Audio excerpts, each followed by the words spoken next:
Thank you for coming today. I'm the only non-scientist speaking today. The Heartland Institute sought my consultation as an attorney who has worked on international human trafficking cases and in the field of child exploitation for 30 years, most recently with Oprah Winfrey in South Africa.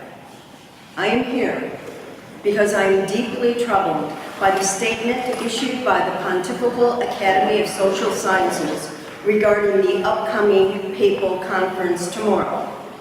And I quote that the goal of the Pontifical Academy Conference is, the desired outcome is a joint statement on the moral and religious imperative of sustainable development, highlighting the intrinsic connection between respect for the environment and respect for people, especially the poor, the excluded, victims of human trafficking and modern slavery, unquote.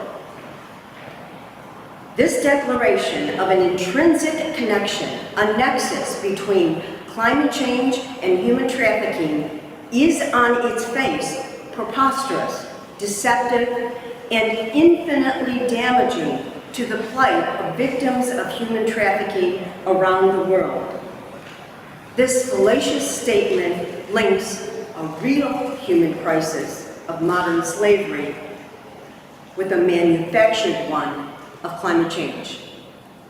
St. John Paul the Great powerfully articulated the nature of modern slavery in 2002 when he stated, "The sexual exploitation of women and children must be recognized as an intrinsic violation of human dignity and rights, and to reduce the rich mystery of human sexuality to a mere commodity," unquote. Based on my extensive experience with human trafficking victims, St. John Paul II uniquely understood that the cause of this crime is the violation of the dignity of the human person. Human trafficking thrives in both developed and undeveloped countries. Its victims and perpetrators span the economic spectrum.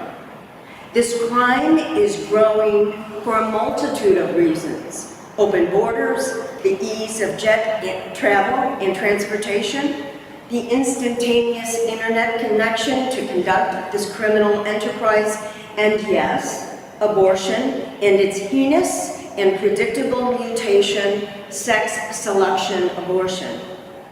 Nature abhors a vacuum, and with the void of 140 million missing Asian girls as a result of genocide. Abortion, not climate change, is fueling the human trafficking trade. But at the core of human trafficking and modern slavery lies a malevolent heart which seeks to exploit and abuse another human being as a disposable commodity. And who is the Vatican consulting with on this problem? Jeffrey Sachs, who spends his career sounding the alarm that the world is overpopulated and fertility rates must be lowered. In fact, Sachs claims that, quote, "we are bursting at the seams," unquote. The focus of Sachs' overpopulation mantra is primarily the continent of Africa.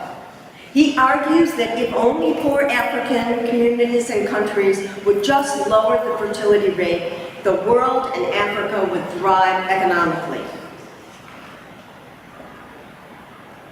This fear-mongering is nothing new. Sachs is standing on the shoulders of Paul Ehrlich, the architect of The Sky is Falling deception, perpetrated in his 1968 book, The Population Bomb. Ehrlich mastered the alarmist overpopulation canard with his infamous thesis, quote, "The battle to feed all of humanity is over." In the 1970s, hundreds of millions of people will starve to death. Nothing can prevent a substantial increase in the world death rate, unquote. And in furtherance of his imagined crisis, Ehrlich supported all kinds of draconian solutions to address this concocted calamity, including putting birth control in the water supply, forced abortions, coercive sterilizations, forcibly punishing countries who balk at implementing radical population control measures. Ehrlich's doomsday proposal and prophecy was a fraud. Nevertheless, as a consequence of Ehrlich's population deceit, the UN began its course of a worldwide reproductive pressure to reduce population, including sterilization, contraception, and abortion. The big lie, Ehrlich's big lie, worked, and the UN used fear as an opportunity to introduce abortion into the world order.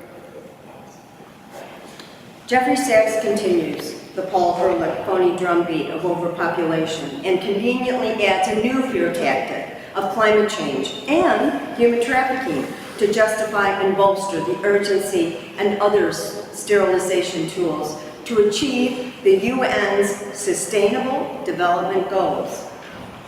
Today, same tactics, same players, new alarm bells.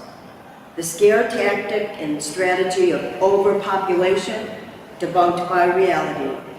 Catastrophic global warming debunked by science. Morphs into climate change debunked by science.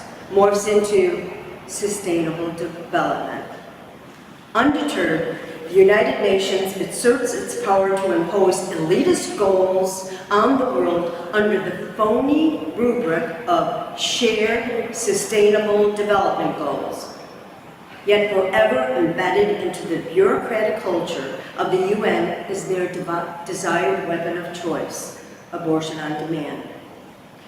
And that is why it is so very troubling that a papal conference entitled Dignify Humanity, that the Vatican is consulting with the Secretary General of the UN and Jeffrey Sachs to recommend sustainable development measures, which we all know include abortion, contraception, and sterilization to reduce alleged climate change.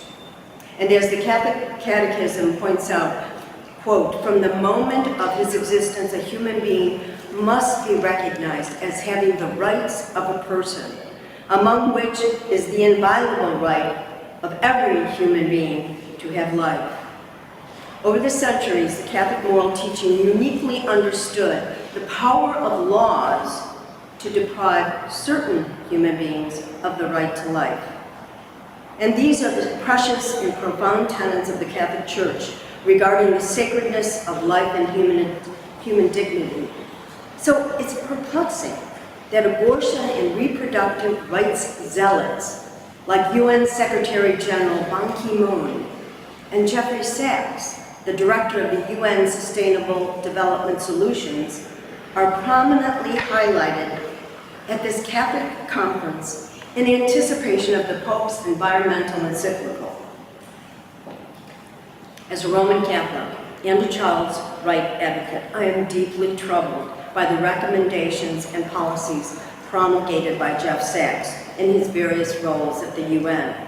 His rabid advocacy of abortion and reproductive health services are in direct contravention of the moral teaching of the Catholic Church.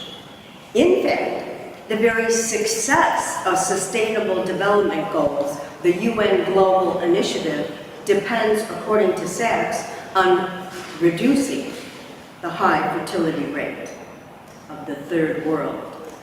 In Jeffrey Sachs' brand new book, published January 2015, he states we must reduce the population. More abortions, fewer people. Sachs continues to underscore the need for low fertility rates as the barometer of successful sustainable development goals. Listen to the scare tactics employed by Sachs with Africa in his sights. Quote, I'm really scared about population explosion in Nigeria. It's not healthy. Nigeria should work towards attaining a maximum of 3 children per family, end quote. Here is one man, Jeffrey Sachs, with the enormous power and influence of the UN, lecturing the Nigerian people to limit the size of their families to 3 children.